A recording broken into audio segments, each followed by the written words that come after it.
Olehnya firman Allah Ta'ala, syahidallahu annahu la ilaha illa huwa wal malaikatu wa ulul ilmi. Ya, wa ulul ilmi. Naik saksi Allah Ta'ala bahwasanya tiada Tuhan melainkan Dia.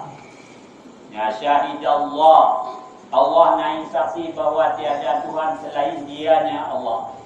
Iban mana disaksikan Allah kemana asyhadu, ya. Disaksikan Allah Ta'ala putih dibayan, dijelaskan.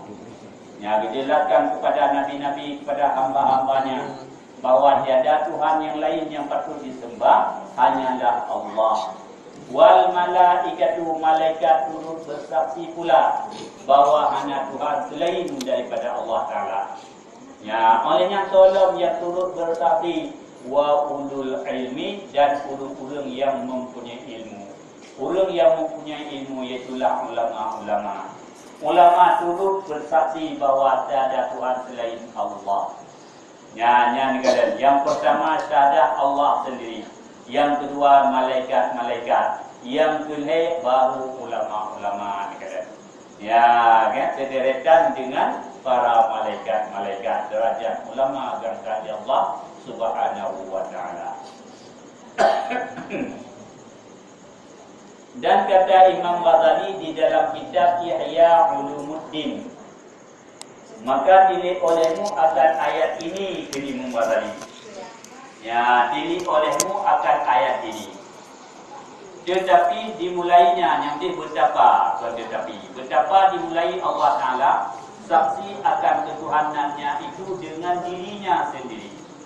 Yang pertama, Allah Ta'ala menyaksikan tentang keesaan dirinya oleh beliau sendiri yang naik saksi, dan mengiringkan dengan malaikat-malaikat. Nomor dua orang naik saksi itu yaitu malaikat-malaikat.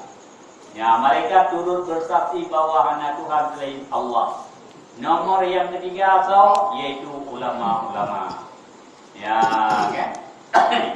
Ya, nomor yang ketiga, orang yang mulia. Ya, menyebut Allah. Orang yang kedua yang mulia, pertama malaikat-malaikat, kedua ulama-ulama, orang yang alim. Ya, kan? Maksudnya orang yang kedua macam di Aceh tu kena megah kata-kata, ya. Yang banyak orang yang nomor dua di Aceh.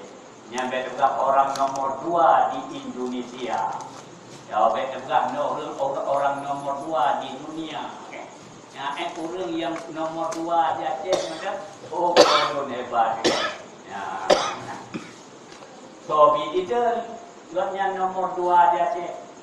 Ya Allah kalau ditiaga kui kan. Tapi nyok sobi itu Allah sendiri yang bercerita.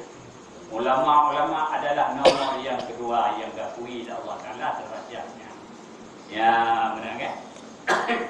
Ya, apakah lebih ulama ni kalian? Dah bunga bab pasal, bab jadual, pegah kelebihan ilmu. Ini kalau sebut ulama.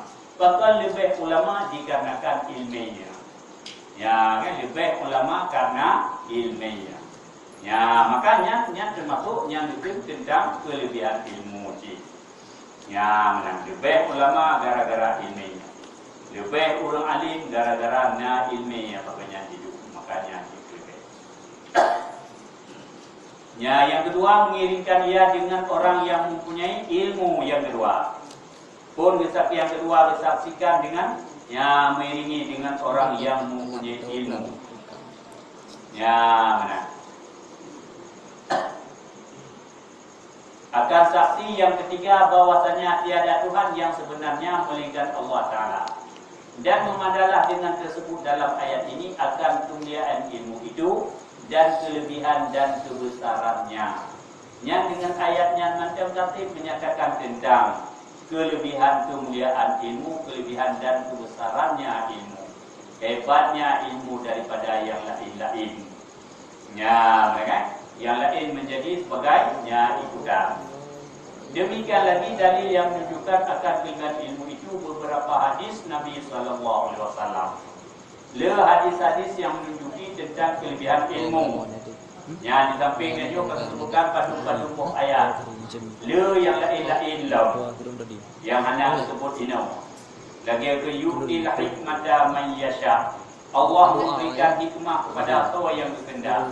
Bermakna hikmah iaitu ilmu yang bermanfaat. Allah memberikan ilmu yang bermanfaat kepada atau